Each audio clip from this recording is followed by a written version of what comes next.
Namaskar and welcome to MyStartup TV. I'm your host, Major Sunil Shetty. Adventure is part of 4G's mindset and lifestyle. When it comes to 4G stepping out of uniform and blending their passion with adventure, a truly unique business adventure is born. And that's what happened with our guest today, Col Romil Barthwal, who's founder of Brutes and Crampons. Welcome, Col Romil. Welcome to the show. Thank you so much, sir. Jai Hind and Jai Hind to all the viewers as well, sir. Jai Hind to To you and to our viewers.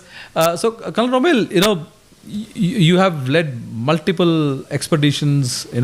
Your team has led multiple expeditions. You yourself are a climber who's done multiple peaks, I think more than 25 plus that you recall. Many of the small nations you don't even recall them.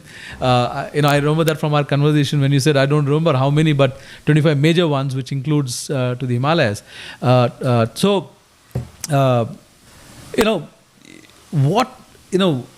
If you can walk us through how your love for adventure evolved into founding of Boots and Crampons. Oh, a great one, sir. So, being in Forge, adventure is part of our life. And my life in Forge was mostly revolving around adventure sports, endurance sports, and all. So, that was part and parcel of my journey in the army. I was into long distance running, triathlons, duathlons, these kind of things. So, once the time came, I got an opportunity in 2018 wherein the army was sending a team to Mount Everest. And then I decided, okay, let's give it a try. And as luck would have it, 2019, exactly after 1 year of deciding that I'm going to lead the team to the top, our team was there on the Everest, 22nd of May 2019. So that was the turning point. I realized that, by that time, I had gone enough of service. And I realized in the army, I'll not be very actively involved in the groundwork, be it climbing expeditions or any other adventure sport. So then I met another friend of mine, Bharat, and then we decided that, let's give it a push, and our ideas matched. And now we both run this company, and I'm a partner in Boots and Crampons. And that's how the journey has been since the time I left the army in 2020. I follow you actively on LinkedIn, and every time I see you scaling, those peaks, it definitely inspires. But also somewhere to be, what do you call, honest. थोड़ा सा जलन होता है यार काश मैं भी कर पाता. So what inspired you to transform, your mountaineering passion into a structured expedition business? Right. So initially it was less of business and more of passion, because after leaving Forge, you want to do something worthwhile for yourself because you have lived a life like that in the army. So that was the aim that, you make your life count and then contribute as well. So we realized there was a lot of gap between what people wanted to do and what was available, especially in the mountaineering field. There was no major companies which were doing climbs like Everest or big climbs around the world. So that's when we decided that, we'll start and cover the gap. And in the bargain, we get to climb as well. Because once a 4G you get the taste of adventure, then it's very difficult to get it out. So the mindset itself is very, very different. So that was the whole purpose. So Boots and Crampons offers treks for everyone. That's what that's what your website also says, for first timers to Everest expeditions. So how do you tailor these experiences across different levels? And I'm asking you this from a very personal thing also. I've been wanting to do this, right? As an infantry officer, I've climbed at least not big mountains, but northeast काफी घुटने फौज में कहते हैं काफी घुटने रगड़े हैं, right? So somebody who has somebody in his early 50s and wants to do a expedition like these, or at least start being that the adventure part of it, because at 50 you invariably end up having blood pressure and few other things, maybe a physical injury. So for all these, how do you for first timers to people with somebody late bloomers who want to start probably in their 50s with certain ailments which are going to be there with them, how do you tailor for all these people? So how it works is, sir, we work our company in a 4G type of a manner. So we have strict protocols and SOPs, which means if somebody who has not been to the mountains for quite some time, or there's been a long gap, so what we ask them is to start with beginner kind of a trek. So they start with a trek which would typically comprise of 3 to 4 days of climbing, and before that also we prepare them. We ask them to go for day hikes, and then once they start enjoying those day hikes and those become comfortable, then you start with beginner level of treks which are not very high in altitude, something like a typical 3,000, 3,500 meters. Once you go over there, then you realize whether it's a one-off thing of Instagram based kind of a love, or is it actually you want to and get into trouble, staying in the tent, sleeping bags, because it's a different life than what we see. And once they realize that it's something which they really connect with, then they graduate to intermediate or expert kind of climbs. I like that phrase, Instagram kind of, for Instagram, the trekking. So, which is very true, like some people probably want to do for that, social media, presence. But then there are people who are passionate about it or have been wanting to do it, and for them, boots and crampons, one is, as you said, give them the initial exposure and then take them to the next level. Do you also hold any camps for fitness? Because that's the first thing, right? Somebody who's never done trekking, somebody who's never climbed a mountain, immediately starts on a trekking. They, each part of the muscle, actually hurts. So, do you do any kind of fitness? Do you give them any advice, or do they have to go through a structured program? It's a very interesting question, sir, because we also felt that once they joined us for the climbs, we realized they have the time, they have the effort, they want to do the work for preparing for the climb, but then they don't know how to prepare it well. So on these lines, we started a company called Lt. So Lt is for training people for higher altitudes, be it treks or expeditions. And based on target, let's say next 6 months you want to climb an intermediate kind of a climb, then we prepare a structured plan and give it to them, and then we follow it up on a regular basis so that they, by the time they come for the climb, they are fully prepared and they know what they have signed up for. So that way, that Lt takes care of that aspect of training. So the training, does it happen at one location, or do you have franchisees or other Fojis who are probably partnering with you and helping them? Because I'm sure the climbers come from different parts of the country, right? Or even from international. So how do you kind of help them do that? Because one is to come to your location and undergo training, which adds to the, adds to their time that they have to dedicate to it, and also obviously money part. The other being, if they can do it, somewhere, like I'm based off Hyderabad. So is there a way I could do it in Hyderabad before I come to you guys for actual expedition? That's what we do is, sir, we have online training as part of the Lt. We give them a training program, and then we check their Garmin data or smartwatch data. And based on the feedback we receive from the data, we keep tweaking the plans. One aspect is that. Second is we have workshops being held on weekends in places like Hyderabad, in Bangalore, in Bombay, in Delhi, NCR. And these people who are keen on joining for the climbs, they join for these workshops on weekends, sometimes overnight, and then they prepare accordingly. And apart from that, we also organize mountain workshops wherein between 4 to 6 months of intervals, we organize training session for 3 to 4 days on hands-on training on, icecraft, snowcraft, so that by the time these people are signing up for climbs in Himalayas or, in some other country, so they are well prepared and they know how to handle all those challenges. No, that's really nice, because you need to be ready for it, because it is one thing to do a simple trek. It's another thing to climb a mountain. As an infantry officer, I've done those, and we understand how difficult it is.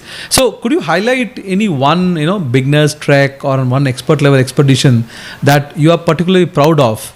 I'm sure you're proud of every expedition that you've done, but hota na kabhi kabhi ki, one expert or one, beginner who did the thing and you said, wow, that was great. So a beginner level trek, which we are very proud of, and most of our climbers who climb big mountains have to pass through that route. So because there's a lot of value delivery which happens as part of the training, how to wear a crampons, how to wear a harness, how to get rope up. Basics of all those mountaineering aspects are being taught in that climb, and that's called a peak called Mount Friendship Peak, which happens in Manali. It's an 8-day trek, very beautiful, and more than that, there's a lot of learning which happens, as I was telling, how to climb a mountain, what are the right ways, if the gradient is, let's say, 60 degrees, what are the kind of drills you're supposed to follow. If it is more than 60 degrees, you've got to do front pointing. So all those things are being taught there. And that's why we are very proud. And all the climbers who go for climbs like 7,000, 8,000 meters go through that, and get the basics correct. Coming back to alt edge that you talked about, what exactly what is this exactly, and how does it evaluate your mentorship program? Do is that first, anyone who's joining us for the climb, we give them a set of tests that these are the 25 tests you're supposed to give, and that sets up a benchmark from to where they are at present.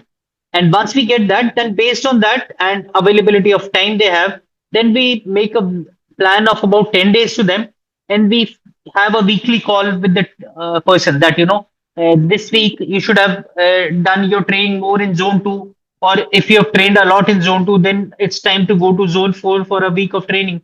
And similarly, we keep tweaking the plan based on what's the climb which is coming up, and all the data is being captured in the Garmin or any of the smart watches they have these days. Everyone is having a smartwatch, and that gives us a improvement factor. Like the resting heart rate till now was 65 or 70. Now slowly it is dropping to 55, which means progress is happening.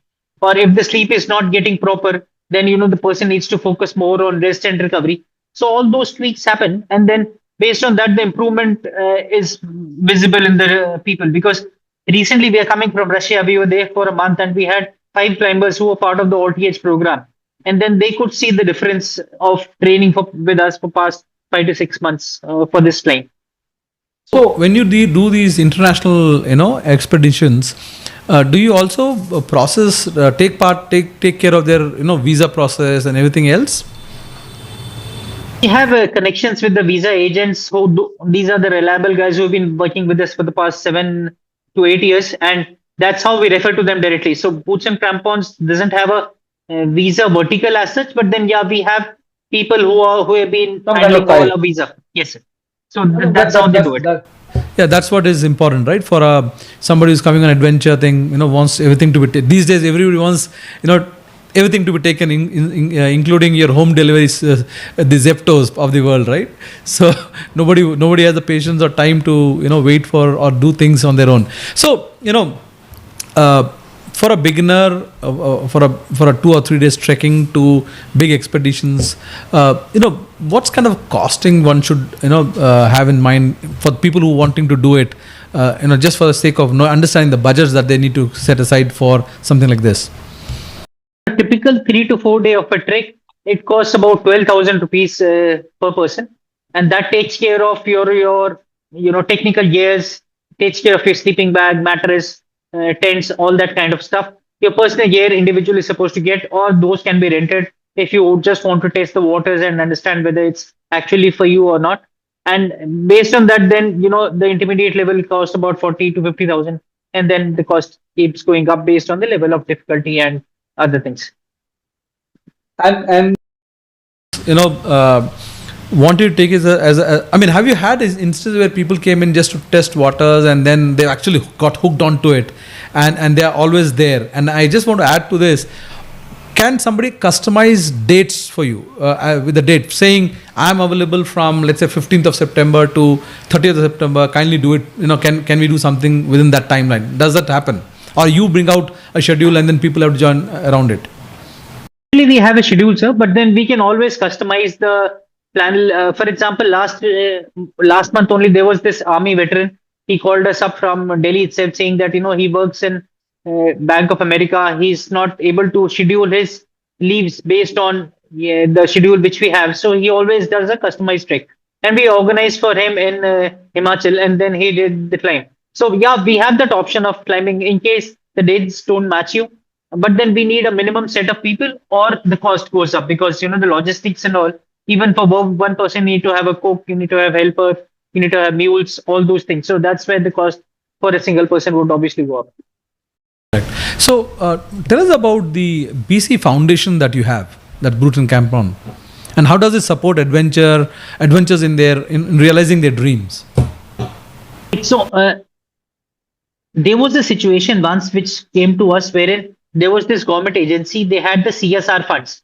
So they wanted to spend those funds in sponsoring someone who is, worthy enough to climb and they don't have the financials. So that's how we realized that, a foundation like that, which could join, act as a mediator between the climber and the people who have the CSR funds to spend. So that's how we started this Boots and Crampons Foundation.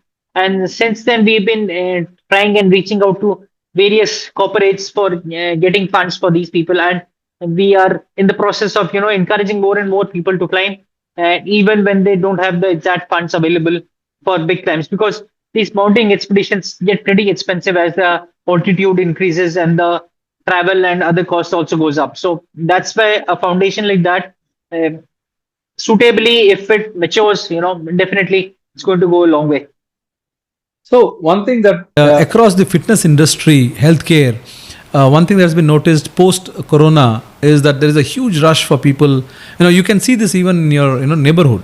The number of people going out for a walk, people engaging in different activities to keep themselves fit. And this is something I personally believe. It was post corona that push or the catalyst effect has been there. Do you as as a company, did you also witness something like that? There was this term which was like, revenge travel, which had come up immediately after COVID. So we see the same in revenge climb. And one is the aspect which you mentioned, the enthusiasm has really gone up. Other thing which we have realized is that, the concept of saving in the younger generation is very less compared to what it was in our times. So what has happened is most of the payments which we get for our climbs are generally through the credit card. So most of the climbers who would join us, they would ask for a credit card link and make payments to there. So that's again a mind shift change which has happened post Corona, and which is very evident.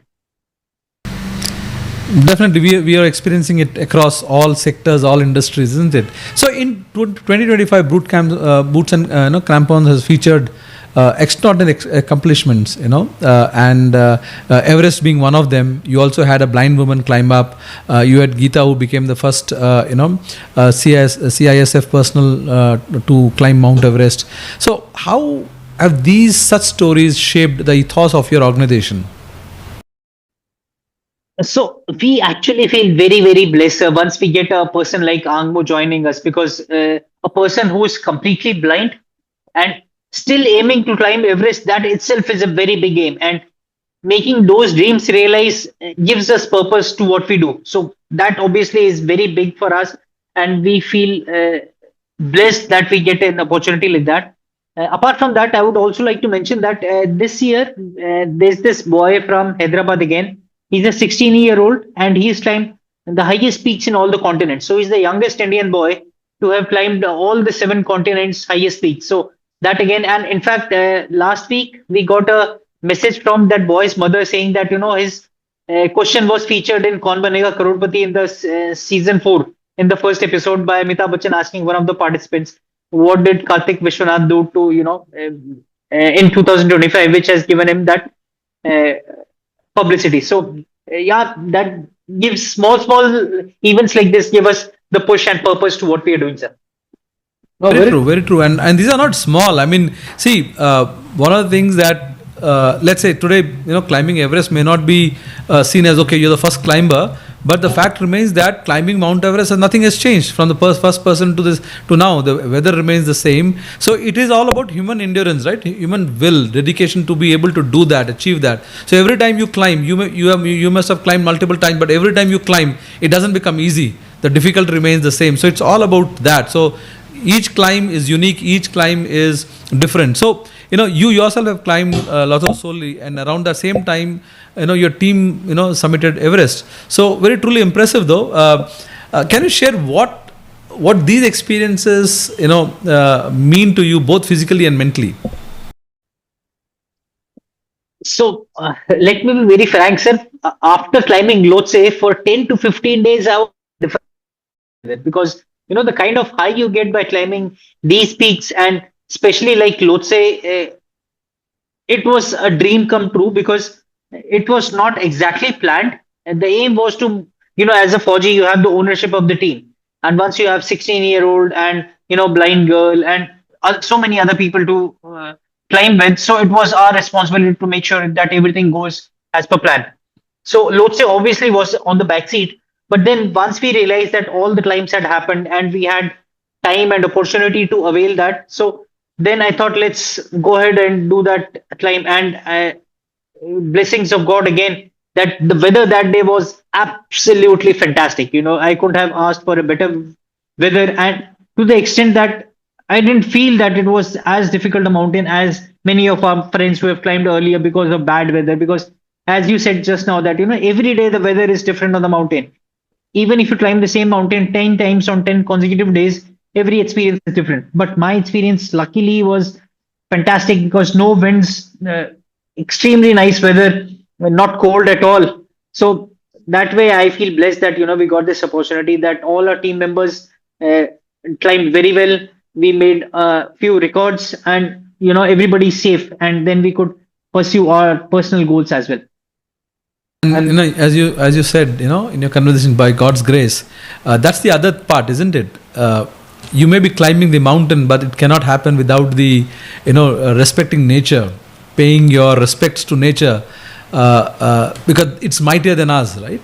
And I was reading where Sherpas, before they start climbing, they do a certain special prayer, and then start climbing. So do you want to talk about that? Because I want people to understand it's not about it's not like human victory that I've climbed a mountain. It's also being one with the nature, being one with the nature, respecting nature for what it is. See, you have hit the nail on the head. Whatever we may say that we have climbed Everest, we have climbed Lhotse, or for that matter any other mountain. If the mountain decides, only then these things happen. Any mountaineer, the biggest of the mountaineer, would be humble enough to understand that it's all sheer luck. If the weather is good, if your condition is good, if there's enough oxygen in the oxygen tank, only then you can summit these big climbs. Otherwise, leave alone big climbs. We are just coming back from Russia, as I said, 5,000-meter climb. We had a very, very tough climb this year because the weather gods were, it was furious. The winds and all were very terrible. So that's why, it depends on if the mountain decides, then it works. Otherwise, nothing is going to happen. That decides whether you're going to climb up or not, right? So you and that is where I'm again connecting to this point that your startup has a strong commitment to protecting and conserving environment. So where you operate, how do you incorporate these sustainable habits or checks and balances in your trek or expeditions? How and where do you do it? Sir, in our case, being a Fauji, we are very, very particular about protecting the environment and being conscious, because that's our home, right? Every time we're going to go back to the mountains, if we don't leave it clean, then next time we don't expect them to be behaving the same way. And that's what we are facing these days, the kind of landslides, the kind of rainfalls and sudden weather changes which are happening all over the north.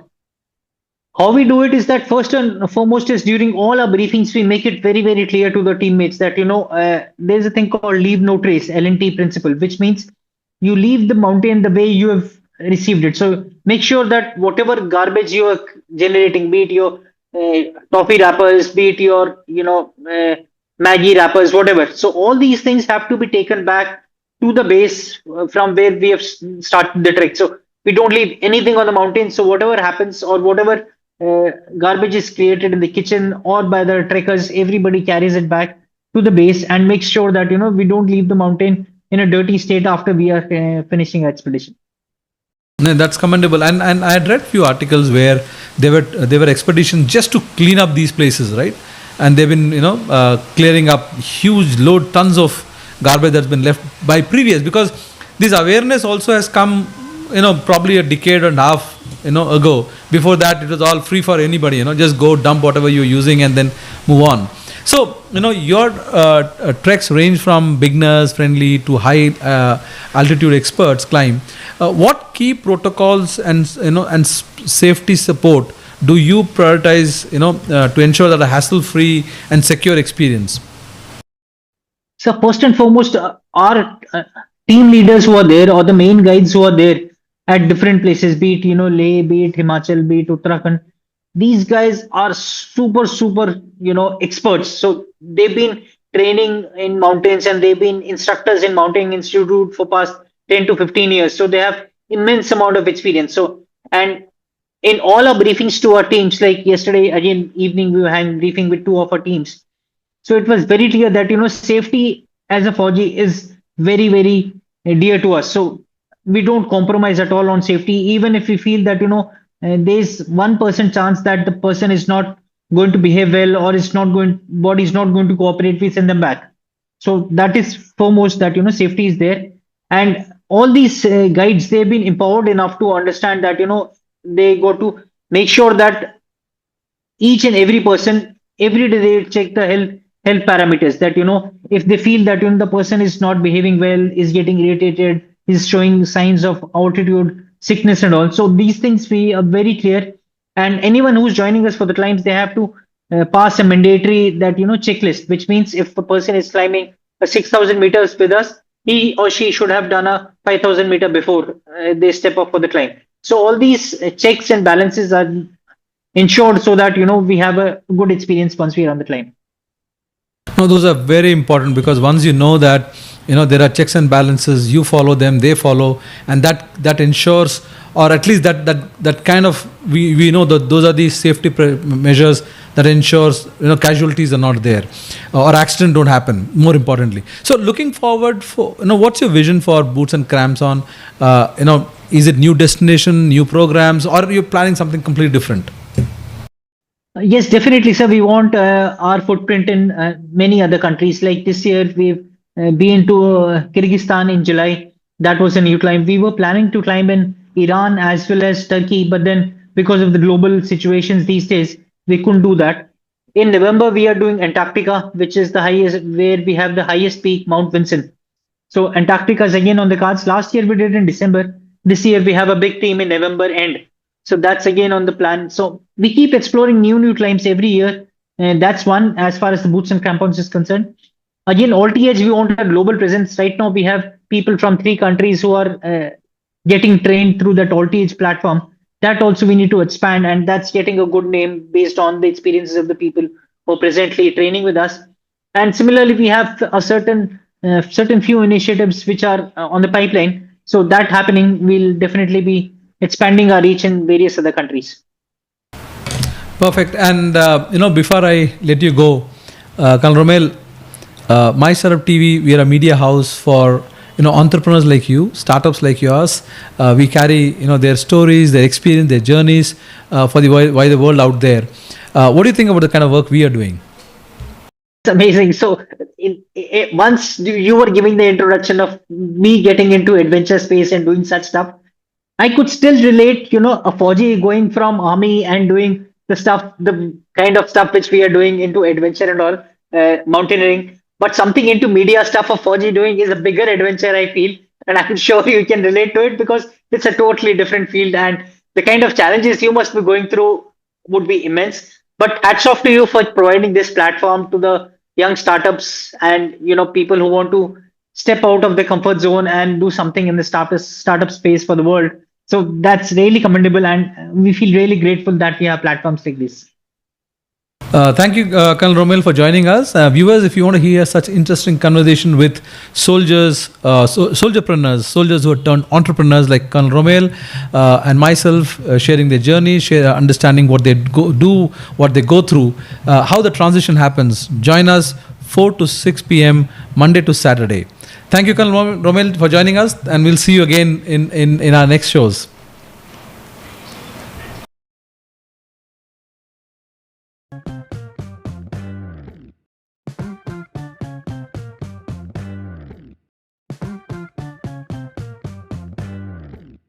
Thank you.